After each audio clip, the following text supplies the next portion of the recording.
Welcome to another InWheelTime podcast.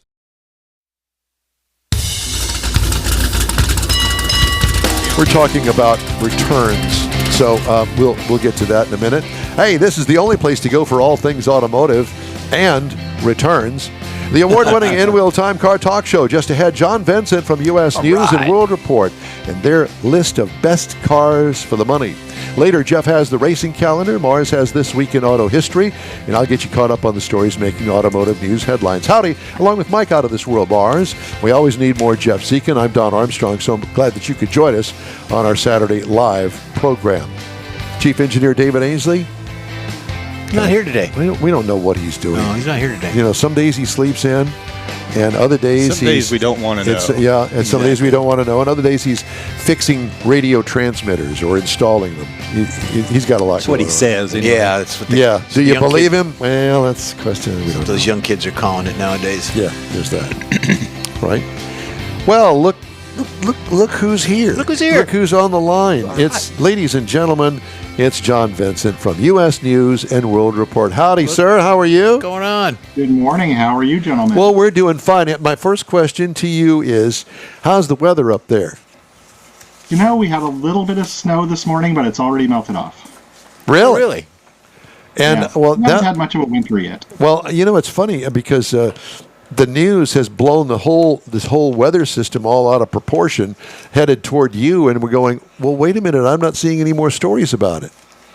I think you've had more snow in Houston this year. So tell everybody where you are. I'm in Portland, Oregon. In Oregon. Okay. Yeah, because I thought for sure that, you know, a big blast of Siberian winter was headed your way, and then it just kind of went, yeah. Yeah, what do you say? Yeah. Well, let's see. We have the best cars for the money. And I don't know whether you heard all of my car review or not, but of course, I don't do the in-depth research that you guys do, but I put a lot of thought behind my car reviews, and I just got through with the Buick Invista. And I'm sure that you've probably driven one. And I think for the money, that's something that everybody should look at to start with. I think the Invista is a great car, and its sister car, the Chevy Trax, yes, are just not getting the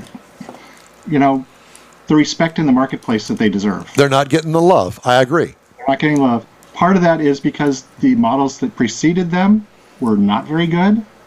So, yeah. They got a reputation they got to live with. Yeah. Well, yeah. I, from what I could tell in the week that I had mine, I was thoroughly impressed. And what impressed me, I think, is the value, the cost of the car. The entry-level $22,000, it's a bargain, brother. Absolutely. There is no car that size that is as quiet as that Invista. Yeah. Yeah, I agree. It's really what does good. U.S. News and World Report think about the best cars out there? So our best cars for the money. So we believe that, it's not all about price. It's not a good deal unless you're getting a good car. So we look at the cost of operations, the cost of ownership, the price, of course, and then factor in our normal rankings and find the highest quality cars. And all those numbers get churned through, and we come up with the best cars for the money each year. How many are on the list? We have, I think, 11. Okay. That's a good round number. We added trucks back in this year, so I think we might be, we're at 13. Okay. We'll go with 13. You want to start with 13? Let's just start with 13 if you can. If not, we'll start with 1. Well, let's start with the best compact car for the money. There you go. Honda Civic. All right. It's a car that could have won that award in 1972. I mean, oh my God! Is this a guessing game? The Civic, it's been out. The Honda Civic. Honda Civic. I was thinking Chevy Nova. I had a Chevy Nova in 72. Don't make that anymore. Yeah, no, and it's funny you should say that because I think that, at least in my mind, and I may be wrong, but I think Honda's making a comeback. I think you're right. I think Toyota kind of had them for a little while, but I think Honda's coming back. They're a little sportier than a lot of what's out there. Honda's doing a good job, and there's the Civic sibling, the 2025 Honda Accord, won the best mid-size car for the money. Not a surprise, but I will say this: that when you think of the smaller Honda, you think of a small Honda, the way it was originally. But we all know that these manufacturers take that nameplate and they continue to grow the size of the vehicle. And today, that car is really almost the size of what the Accord used to be. In fact, I was touring the Honda Museum in Los Angeles a couple months ago, and my first car was in that museum. It was an '83 Accord, and it is dramatically smaller than today's Civic. Wow. How funny. Isn't that funny? I just find it. I actually bought an Accord back at about 88, somewhere back in there. And it was a little square boxy car that we loved. But, my God, the maintenance on it killed us. You had to change the timing belt on it at 30,000 miles or something. And the price was outrageous at the time. Yes. Yeah, the timing belts were those cars' Achilles heel. Yeah. So, okay, let's move on. The next one on the list. Let's talk about the best hybrid car for the money, and that's the 2025 Hyundai Elantra Hybrid. I agree with you 100%.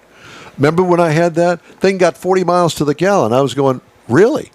Yeah, it does. It's great. And, the look of it is a little... people are undecided about the look of it. It's a little antiquated, yeah. I think the bigger SUVs wear that look a little bit better. But 10-year, 100,000-mile powertrain warranty, when you're talking about long-term value, that's awesome. And I don't see any or hardly any recalls on that car. And as far as I know, they're pretty reliable. They have to be if they have a 10-year warranty. Otherwise, that's very true. Yeah, exactly. Okay, next. Let's jump up into compact SUV. Another Hyundai, the Tucson. No, well, I believe that. You see those everywhere. Hyundai is killing it across the board. And I was looking at the number of models that they have. My God, man, it's like the way that it used to be back in the day with 3 or 4 manufacturers together. I mean, there's like 25 models or something crazy. Yep. Yeah. So it's the plug-in hybrid version of the Tucson won our best plug-in hybrid SUV for the Money Award. Do you like plug-in hybrids? I think they're kind of a pain.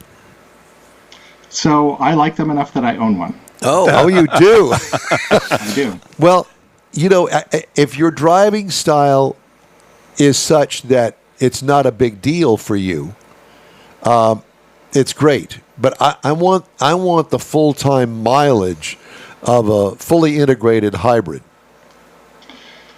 So here's the deal. My wife can drive my Jeep Grand Cherokee to work and back all week long, and we charge it every night. And we never burn a drop of gas during the week. On the weekends, that car is a traditional hybrid, and we can drive it as far as we want to. Oh, so it does revert back to a traditional hybrid. Yes, so when you it don't runs out of the big battery charge, it reverts back to standard hybrid. Well, not all of them are like that, though. Actually, they are. They all are? The plug-in hybrid? They all are. Because they all have pretty short all-electric ranges. Well, so when that all-electric range runs out, they just shift over to hybrid operation. Gotcha. Yeah, they're up 20, 25 miles, something like that. Yeah, I don't know where my brain was, but clearly not here. All right, so what's next on the list? Along with the Tucson, a car on the same platform wins our best hybrid SUV for the money. That's the 2025 Kia Sportage Hybrid. So Kias tend to be, a little sportier than their Hyundai corporate siblings. Kind of like Pontiac versus Buick. In my mind. Yeah. Don't you wish that we had Pontiac back? I do.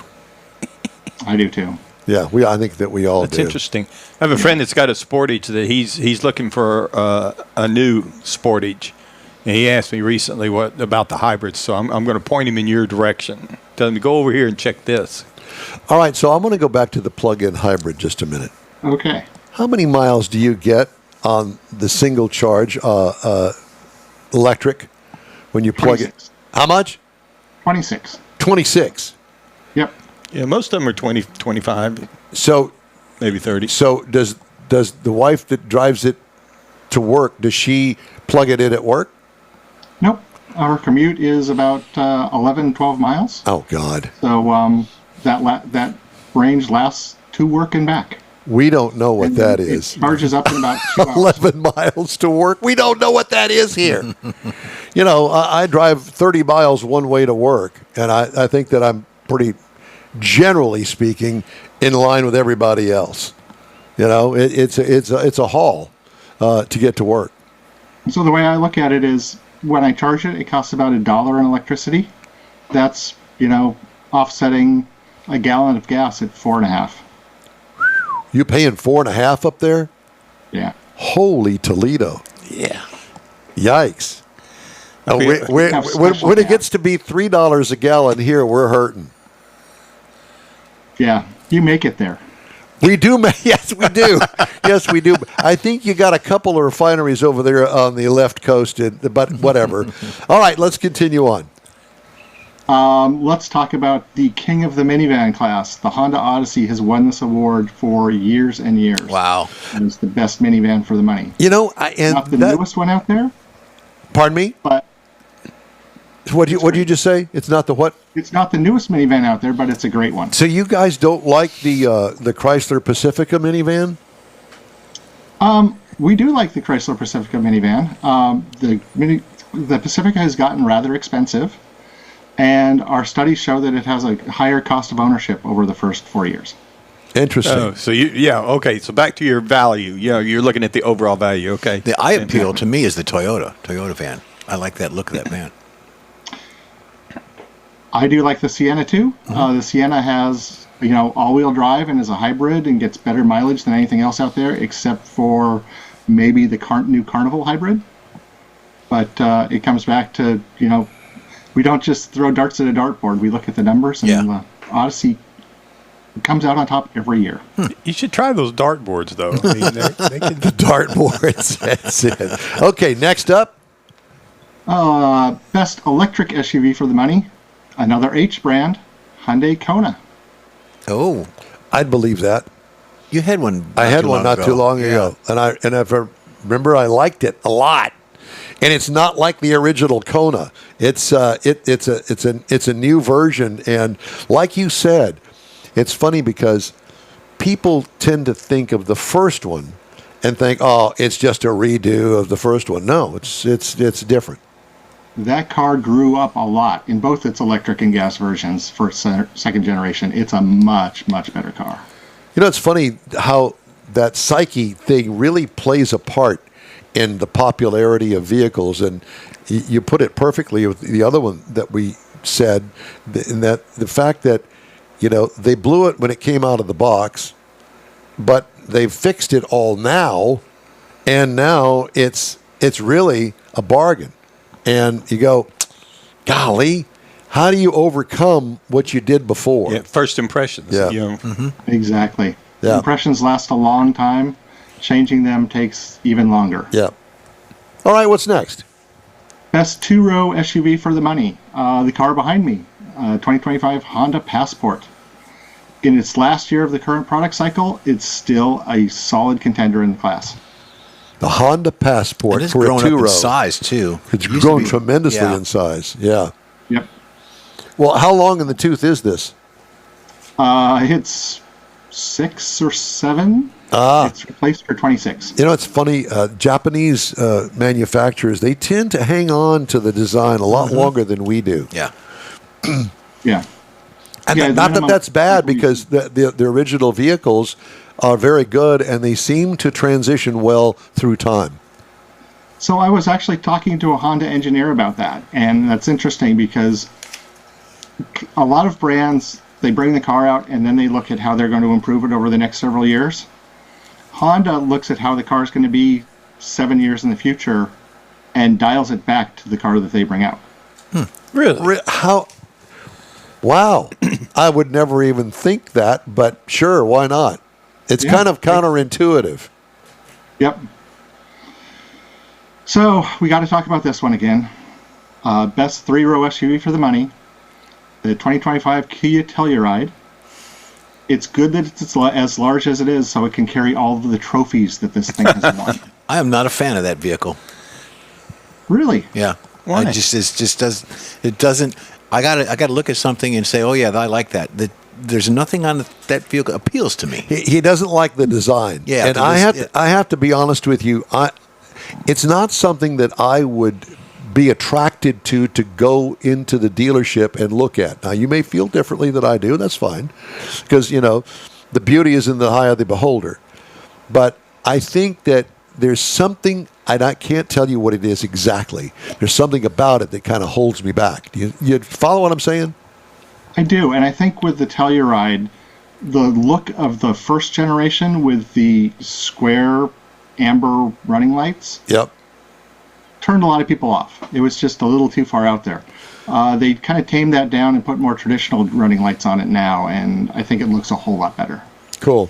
Okay, so that's the 3-row vehicle. 3-row. Yep.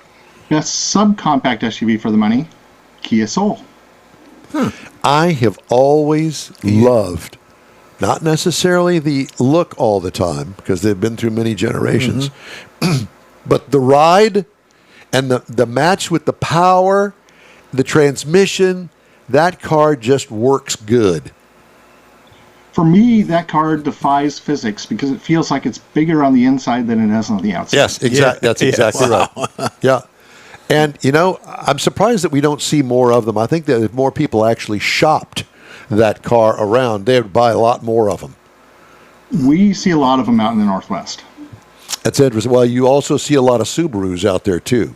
Yes, we do. We see more and more Subarus every day here in the Houston area because people are finally getting to the point where going, well, wait a minute, they've made it look better. They got it up off the ground a little bit. It doesn't look always like a station wagon.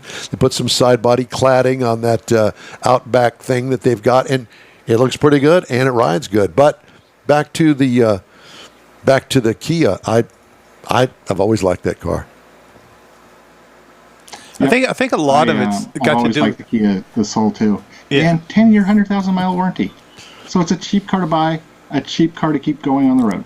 I think a lot of it though is availability because I know our Kia dealer over there that I go by 2 or 3 times a week. If you look at his lot when you go by, you don't see any Kia Souls over there. Because they probably don't sell any over there, even if they have. Well, that's what Or I'm if they saying. do, they don't keep 'em on If the you don't lot. have it on the lot, you can't sell it. Right. Or the Subaru dealer just built a new dealership, and he's got a lot more cars out there. And because we're seeing more Subarus, I mean, they're selling them, like you say, for a lot of reasons. But I think availability's got a lot to do with that. Well, you need Subarus in Houston now since you have winter now. Well, That's true. We used to really have. We're not having it next year. They outlawed No, it. yeah, they're outlawed. Next year, yeah. We've had our fill of Yeah, it this year. we're done. Yeah, are there any more on the list, John? Yep. Since we're talking about Houston, we got to talk about trucks, and we brought trucks back into these awards this year. Best mid-sized truck for the money, Toyota Tacoma. yeah, buddy. Do you like the way it You looks? want to buy a pickup truck and be driving the same truck in 10 years? Do you like the Buying way? Toyota is a pretty good plan. Do you like the new Tacoma look? There are trucks in the class that I like better, Yep. but I've had a whole lot of fun in Tacomas, in the new Tacoma, and it's a very capable Well, vehicle. maybe I'll get one in the future. I saw one pass me up the other day, and I'm going, "That's the new Tacoma." Okay, all right. Yeah. Well, John, it's always very high compared Yeah. to the old one. Yes, Yeah, it yeah. does. It's great to talk to you as always. Thank you so much for joining us today. You'll be in touch with us with the next whatever it is that you guys are going to come up with. Best cars for families. We'll be Awesome. waiting. Yeah. We'll be waiting to schedule you on that one. Thanks again, my friend. Good to talk to you. Thank you. Thank you. Have a good day. You Thanks, too. John. All right, John Vincent, U.S. News and World Report. Just ahead, Jeff has the racing calendar. Mars has This Week in Auto History and a couple of more news headlines. The InWheelTime Car Talk Show is back in a flash. The Tex-Mex dining experience is defined by Lupi Tortilla, your destination for Texas's best beef fajitas and frozen margaritas. Since 1983, Lupi Tortilla has served authentic and time-tested recipes made with the freshest ingredients. Atmosphere is part of the award-winning experience at Lupi Tortilla, all developed in a little house near Highway 6 and I-10 in West Houston. Visit any of the Lupi Tortillas and you'll see the same attention to detail in each and every location. Start your Lupi experience with queso flameado and guacamole, along with a classic frozen margarita. Dine on famous loopy beef and chicken fajitas or pepper shrimp brochette, or a fish or vegetarian entree, and finish with a scrumptious flan for dessert. Find Loopy Tortilla in Houston, College Station, Beaumont, Austin, San Antonio, and Dallas-Fort Worth. There's a Texas location near you. The recipes are authentic and time-tested. The ingredients always fresh.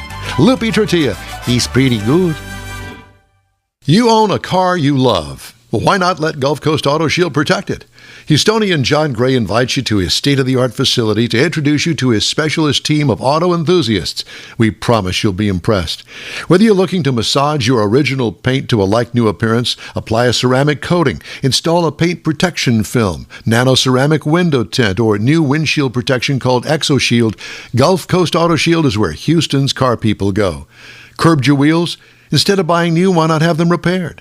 How about a professionally installed radar detector? Gulf Coast Auto Shield does that too. Get a peek inside the shop and look at the services offered by getting online and heading to gcautoshield.com. Better yet, stop by their facility at 11275 South Sam Houston Tollway, just south of the Southwest Freeway, and get a personal tour. Gulf Coast Auto Shield is your place to go for all things exterior. Call them today, 832-930-5655 or gcautoshield.com. It's the InWheelTime Car Talk Show. Hey, you're going to go on the Hot Rod Tour of Texas, whether you're going on it or not. You can join by following InWheelTime and our team as we join over 300 other enthusiasts beginning April 24th. Get the info link at InWheelTime.com and our InWheelTime Facebook page. And when's that going to appear, Mr. Mars? This week. Going to be a highlight. When you get through watching the Super Bowl, you just go over there and say, yeah, I'm going to keep having fun and go on the Hot Rod Tour of Texas. Okay. No. Yes. The link. We'll be there when you get off the Super Bowl. Okay, I just wanted to make sure that we're all on the same page with it. We are on the same page. They understood. I'm not on the same page. Okay. Time now for the racing calendar, sponsored by the Texas Muscle Car Club Challenge. All right. February 16th, next weekend, NASCAR Daytona 500. Now, they did the Bowman Clash. Not really happy with that, but okay. It's coming up on the 16th, Daytona. February 15th, you've got the Saudi Arabia. It's they've got a Formula E event going out there in Saudi, so you can tune that in. I'm not sure. I think it's on one of the platforms, Disney or something of that nature. And then coming up in March 6th through the 9th, Gator Nationals, keep talking about it. NHRA's coming up. IMSA Racing is in March also. It's the 12 Hours of Sebring, and that will be on Peacock as well. So there you go. Thank you. Mr. Mars has This Week in Auto History.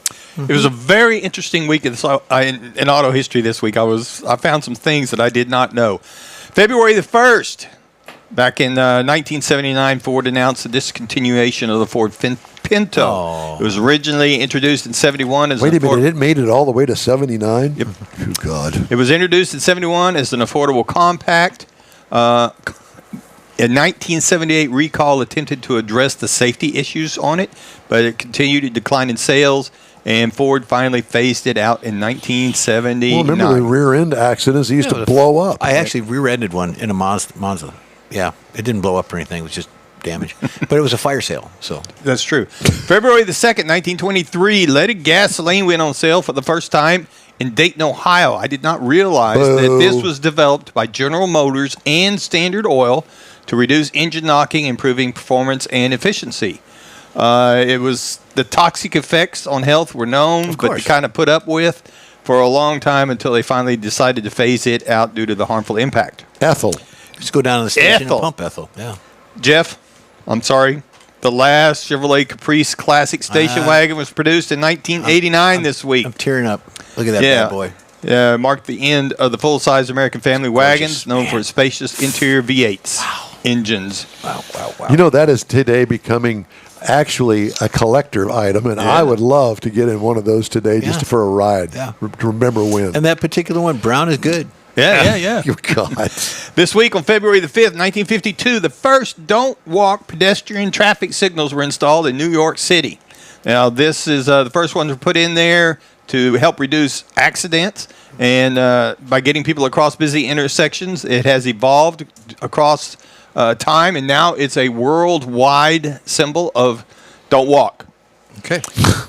February the 7th, 1942. I did not know this, but the U.S. government halted production of private passenger cars due to World War II.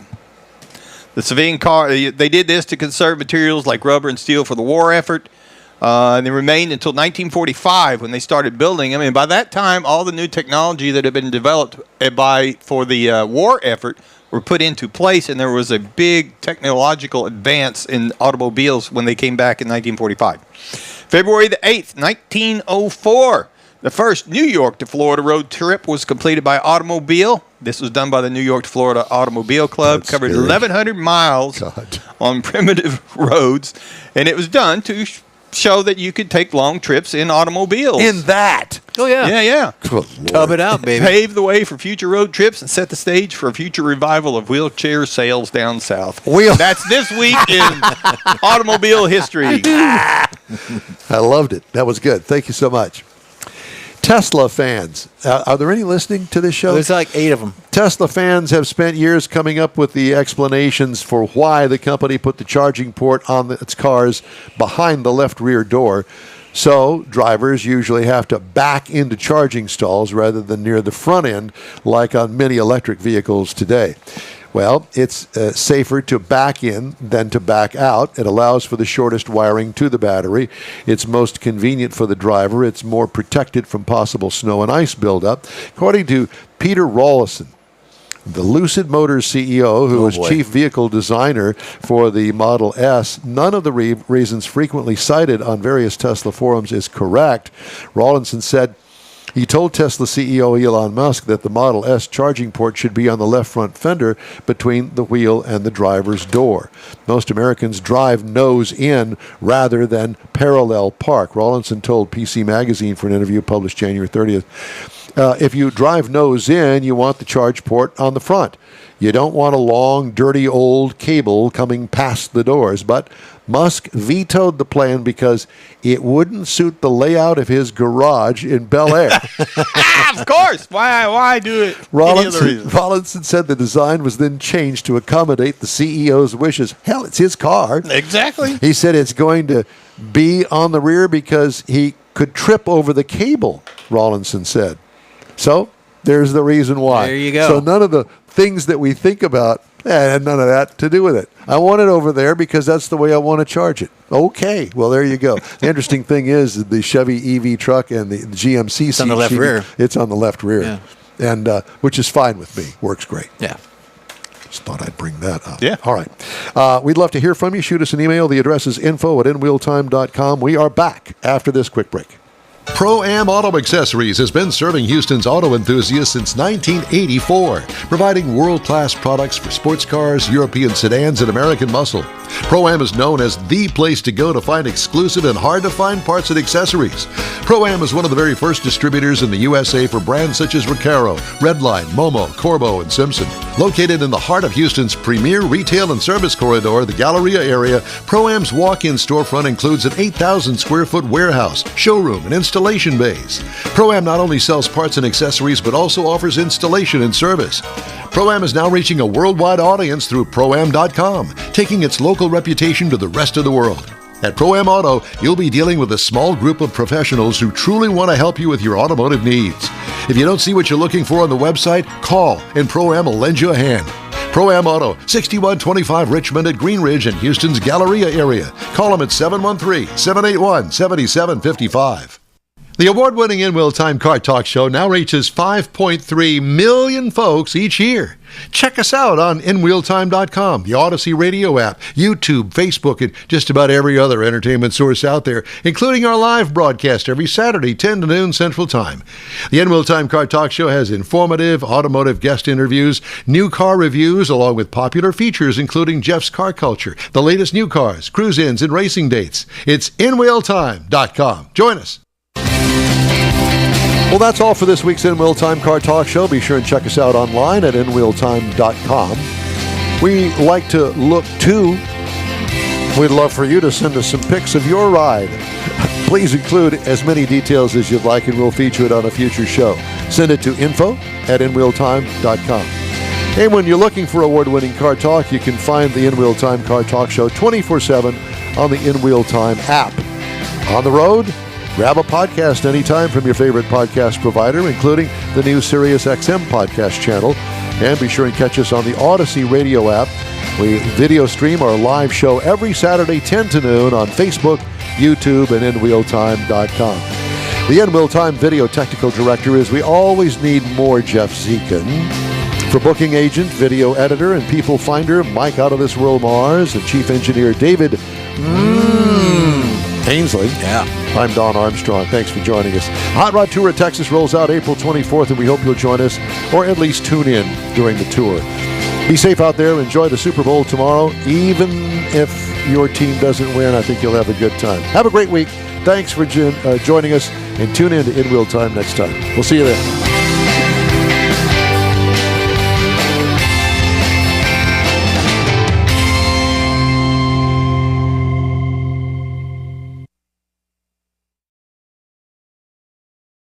That's it for this podcast episode of the InWheelTime Car Show. I'm Don Armstrong, inviting you to join us for our live show every Saturday morning on Facebook, YouTube, Twitch, and our InWheelTime.com website.